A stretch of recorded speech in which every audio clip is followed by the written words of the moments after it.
Lalim nun ah. Bakit? Di ka na naman sinagot ng crush mo. Excuse me, Blanche? Ako? Liligawan ko crush ko? O nga no, bakit hindi ko naisip yun? O anong problema? Tungkol na naman ba to kay Lois? Hindi. Hindi. Bago yan ah. Kada pupunta ka kasi sa akin, palagi ka may rant ako sa kanya. Kesyo hindi ka pinansin, naghilo ka pero dinaanan ka lang niya, bla bla bla, ganun ganon. So ano? Hirap eh. Yung ano? Ah, sa grades. Hindi pa naman lumalabas sa grades natin ah. Meron na ba? Blanche, ikaw yung problema ko. Ako? Uy, wala ako dyan ah. Seryoso? May nagawa ba ako?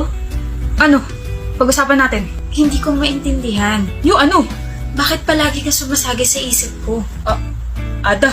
Kapag kumakain ako, naiisip ko, kumain ka na ba? Kapag patulog na ako, mukha mong nakangiti yung nakikita ko. Kapag papasok na ako sa school, nai-excite ako kasi makikita kita.